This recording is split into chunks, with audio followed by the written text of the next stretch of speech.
everyone, to the Sickos Committee podcast. This is our podcast for the evening of January 14th, 2024. Now that we're in the off season for real, it feels like things have calmed down slightly, except that the coaching carousel kept going, but we'll get there in a second. As always, I'm Jordan. With me tonight, I've got Commish, Beth, Pitt Girl, and Arthur on the ones and twos. Pitt Girl, how are you?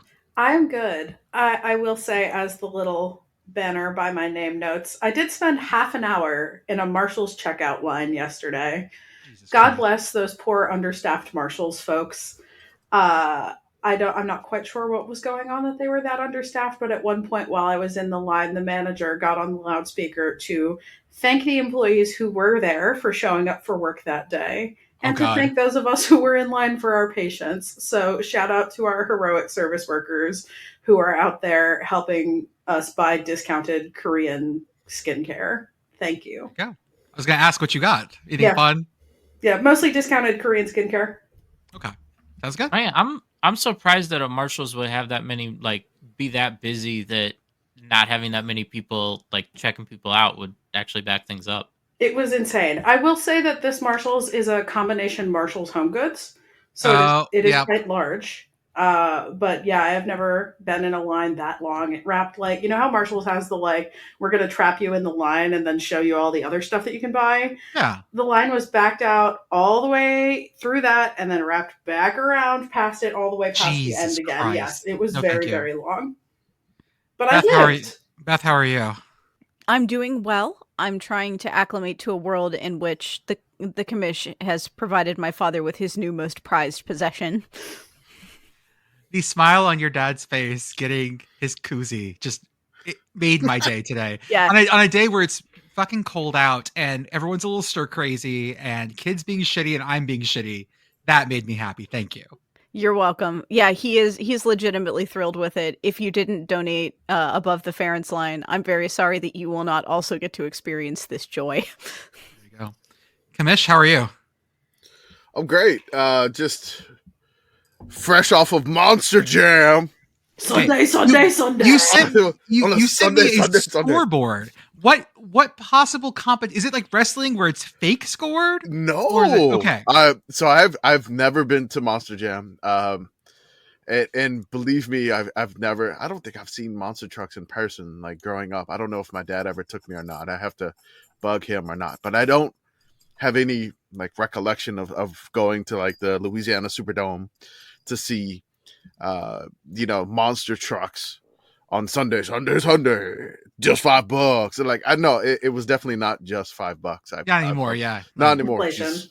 Oh my! Thanks, Obama. My. So we get there, and I'm like, I don't. I mean, first of all, it's cold as hell, but everybody else is colder than we are. So we park parking's ridiculous. This. I'm thinking that this place is going to be packed more than the Alamo Bowl. And I'm like,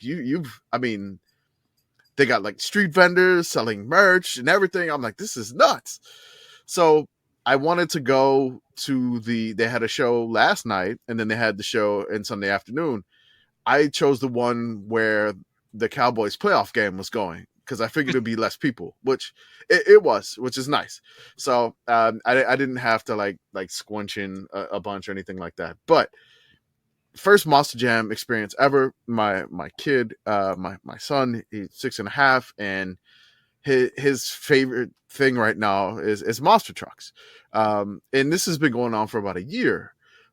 His Halloween costume, he had the suit, the racing suit to look like Gravedigger, his favorite monster truck. And for Easter last year in his Easter basket, we got him the most appropriate monster truck we could think of, which was Gravedigger. For the Easter holiday, Gravedigger kind of feels like it goes together. I've been rewatching season 3 of The Righteous Gemstones, and they have a giant monster called the Redeemer, and I'm really just So, Beth, you were muted. Nice try, though. Oh, you're talking to someone else. Never mind. Sorry. I thought you were talking to us. Yeah, Sorry. It really looked like you were trying to get a quip in. No quip. I feel I'll get a quip back then. I feel like if you're going to see monster trucks, you got to go on Sunday. It feels like it's sacrilegious if you do not go on Sunday. because I mean those commercials, like everybody had those commercials. So Right, yeah.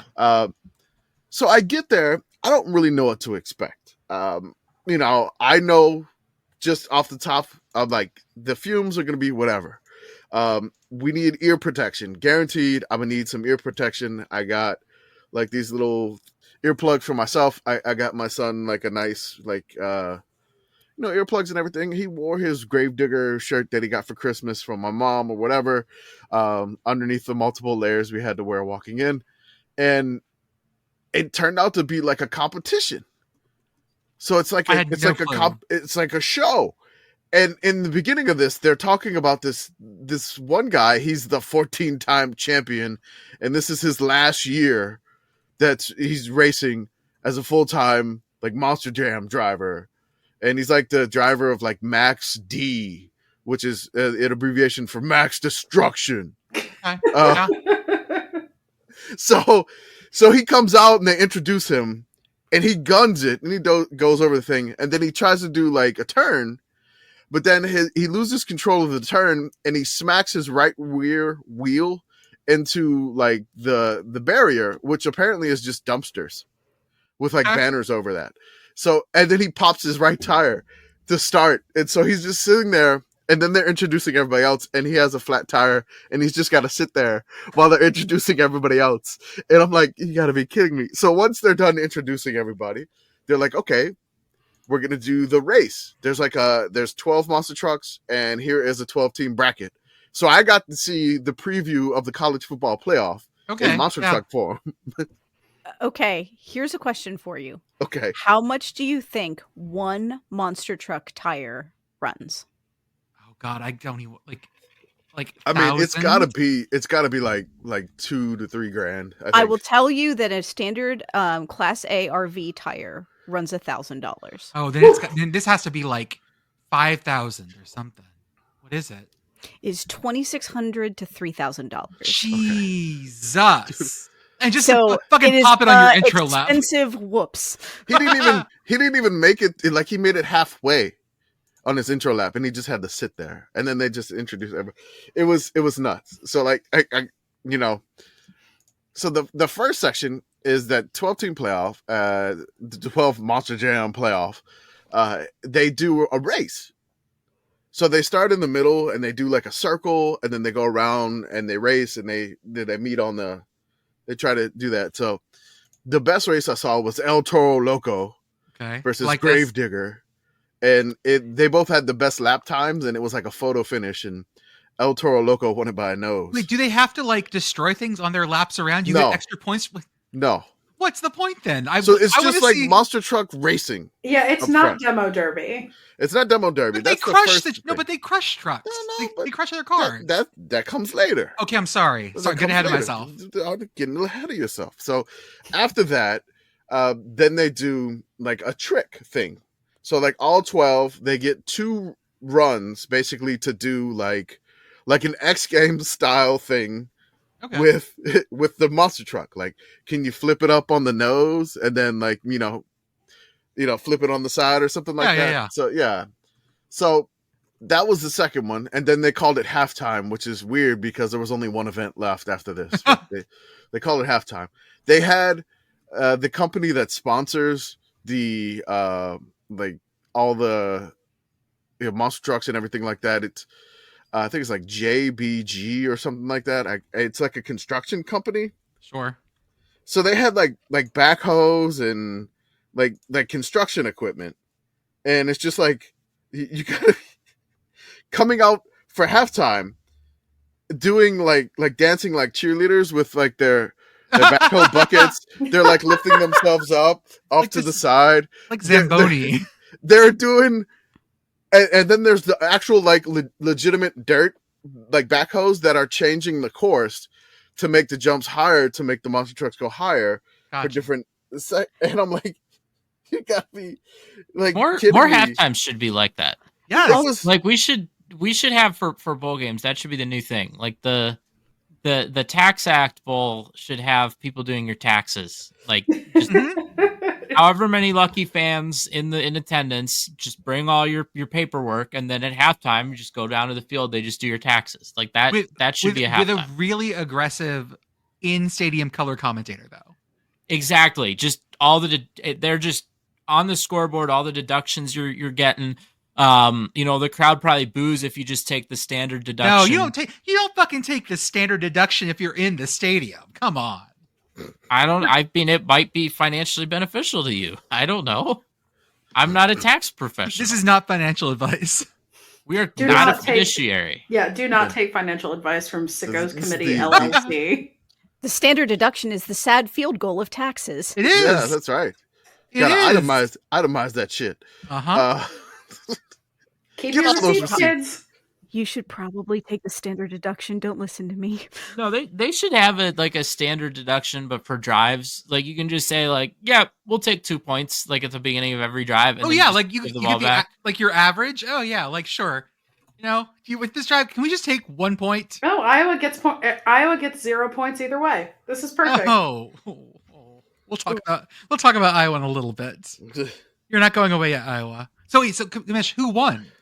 So after the free the freestyle. there is the freestyle competition. The interpretive dancing portion. Interpretive monster truck dance where they get to do whatever they want to do, and there's some that are trying to do backflips with the things, and a couple landed. There was a fan favorite. It was a lady from El Paso driving the Lucas Oil monster truck, and it was she hit a backflip.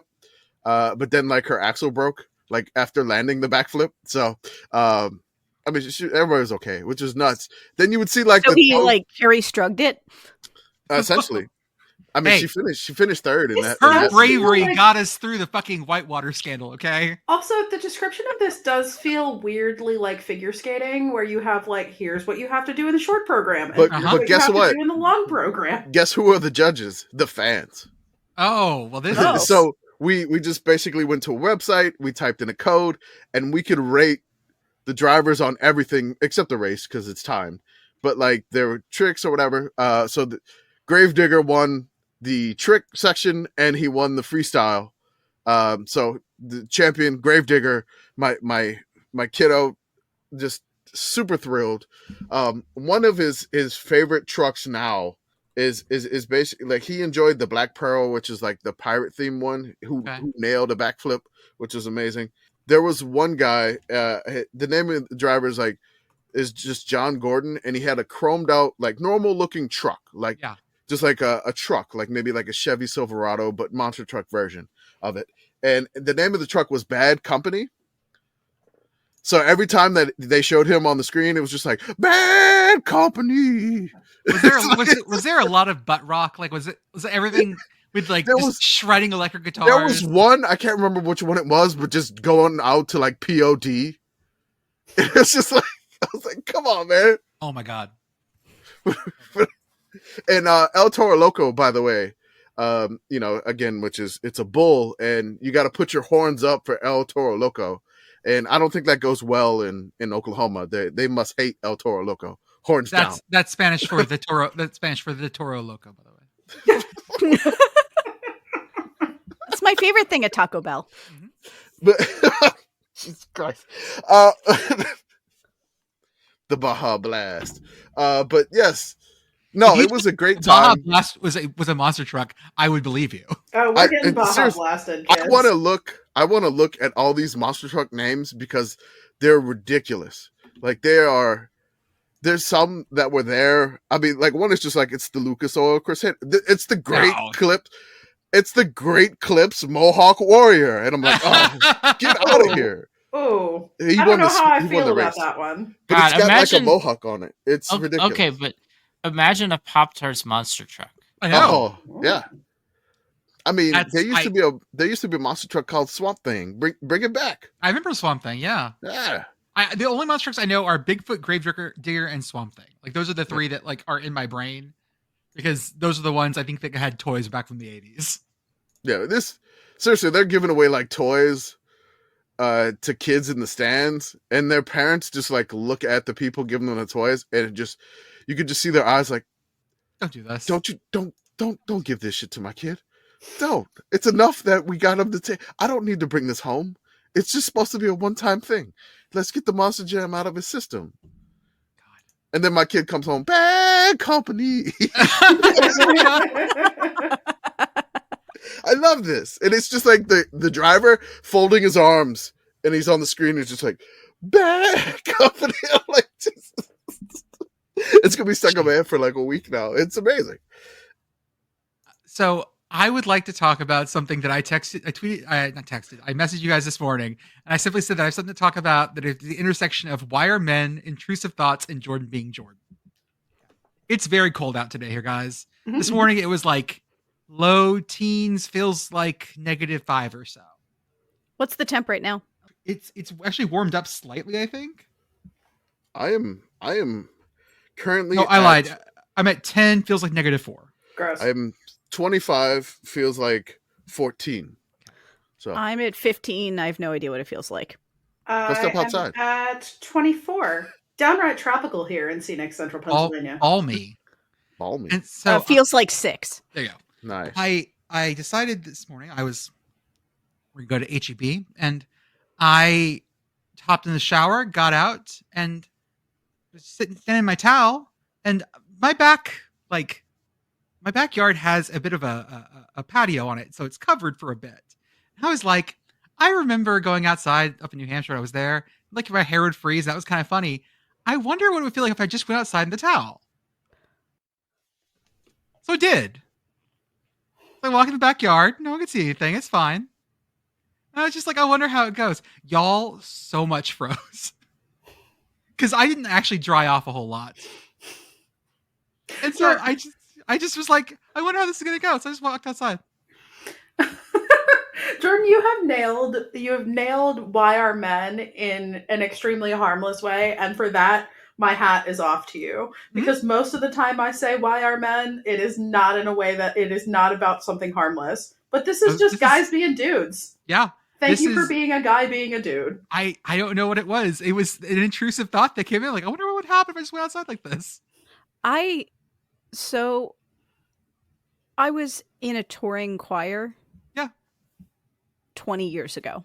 And we did a concert in Amory, Wisconsin in February, which is up in the northern part of Wisconsin. And there was a hot tub at the place we were staying, and there was a snowbank next to the hot tub. So did I do bikini snow angels in the snow? Yeah. Mind your business. But that was also several presidential administrations ago. I would not do this thing now. And you and I are basically the same age. Yeah. Speaking of naked and cold, the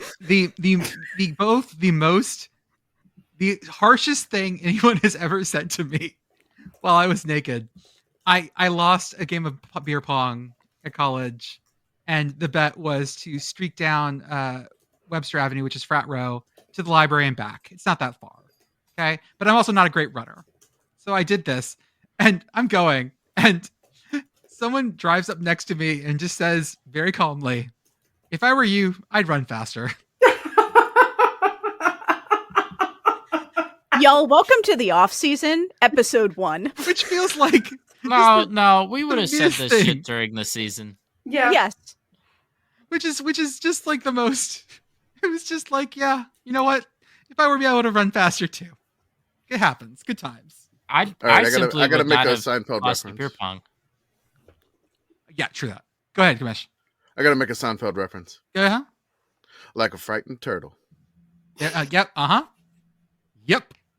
It was rough. I shouldn't have lost that game. I lost to an alum. That was the worst part. I was an undergrad, and they were alums, and I lost to an alum. God, he's now a lawyer. Ooh.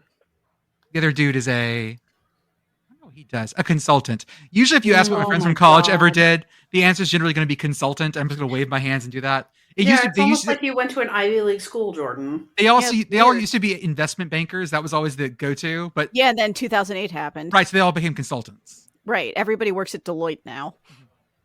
It happens. Let's go on to something less weird. There has been the UCA championships, And we're going to have this problem because if you all know what we like to do in the summer is that we like to shout out non-NCAA champions. So this is our Kansas State crops farming or crop judging. This is meat judging, all these things. But there is this schism in the cheer and dance world between the UCA and the, what's the other one called? It's the one that BYU does. It's like the NCA. The not UCA. Right. And so it is this big schism. But the UCA is going on right now. And I want to shout out Aubie from Auburn. Aubie won the mascot competition. Yeah, he did. Aubie won by 0.2 of a point over Smokey from Tennessee.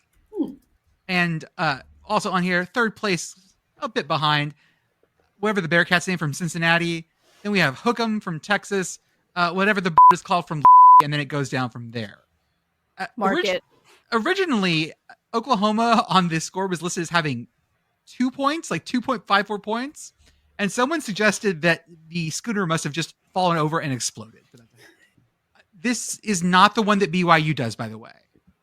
Because I went to go see who won their hip-hop competition, and LSU won the hip-hop competition here.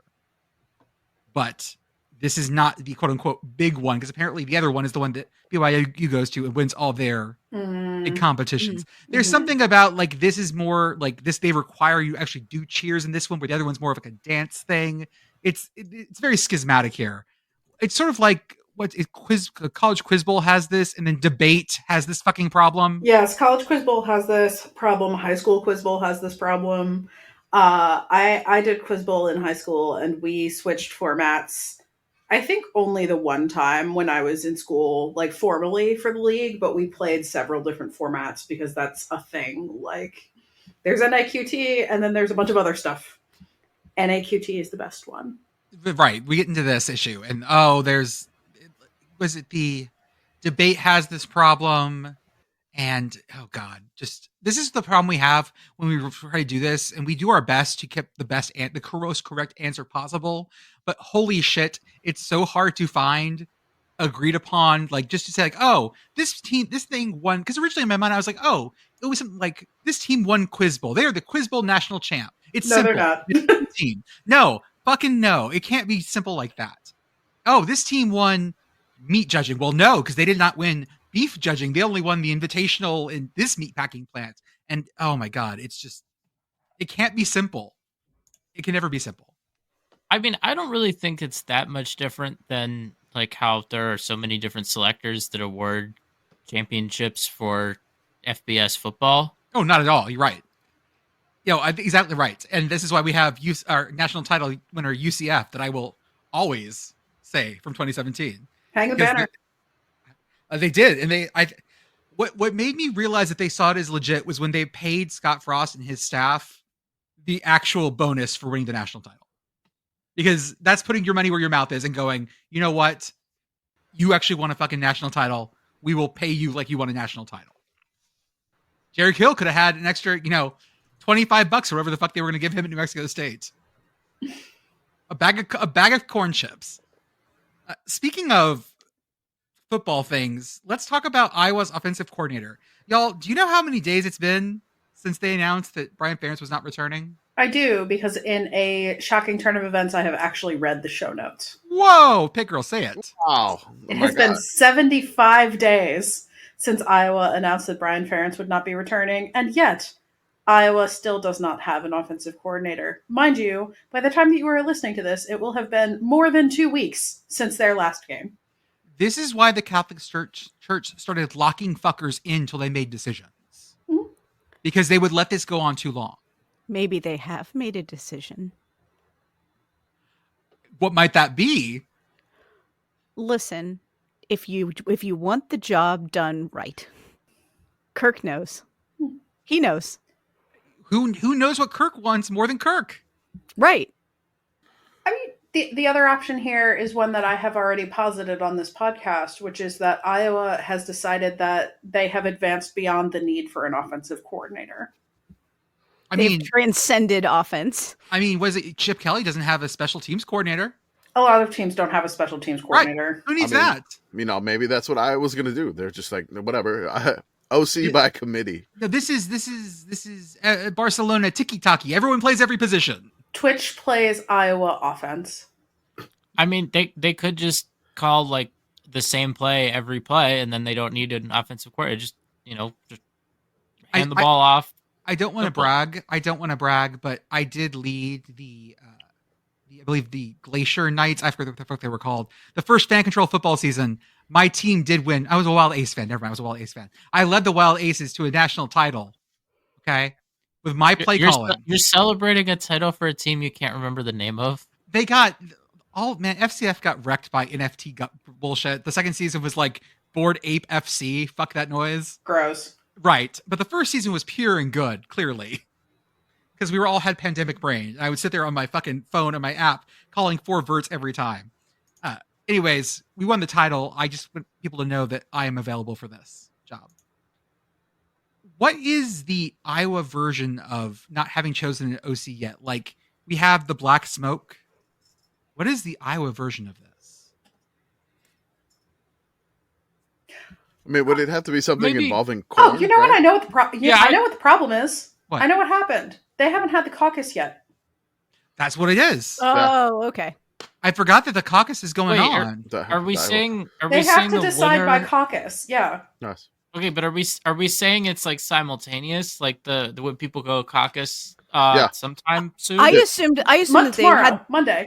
I assumed that they were going to have the political caucus, then they were going to have a brief potluck, and then they were going to have the more important Iowa Offensive Coordinator Caucus. No, hey man, Iowa OC Nikki Haley, lock it in right now. I just want to see people run back and forth across a room trying to decide who's the new OC.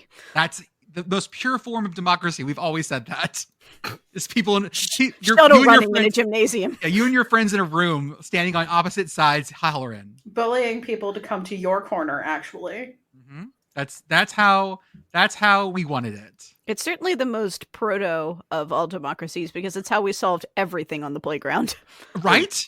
No, I want this now. I want the Iowa OC caucus. I want different OCs in a room trying to convince Iowa fans on what type of offense they should run. I mean, you got the players just have to watch. Look, you want a real the chance, players you have are to do in the middle. Grassley too. You go to all 99 counties in Iowa. You got to go to Ames and convince the Iowa fans in Ames. That's right. 4 of them.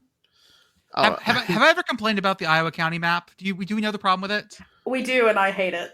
Okay. Do you guys know the problem with it, Beth? Yeah, there's like one that messes up the pattern. Oh, I'm just gonna drop it in the chat. I'm scared. Because it's a perfect grid, except they merged 2 fucking counties. There's a double county. So it's 99 counties. That's fine. Why Kossuth County? I think it's because like in one county, like there was like actually 4 people. But fuck it, because in Texas we have a county where we have like 100 people. We're the Paul County. God, it's like it makes me angry. Pennsylvania has plenty of itty bitty tiny counties. We got Montour County, why do you exist? Yeah, there's too many. Don't you come for Carbon County? We love them. I guess Iowa could say I got 99 counties, but an offensive coordinator ain't one or something. I don't know. That I didn't workshop that. I'm trying to. No, that brings up a good idea. Why don't we take one of these counties and make them the offensive coordinator? Oh, yeah. I don't know. My theory here, maybe Kirk Ferentz is quiet quitting.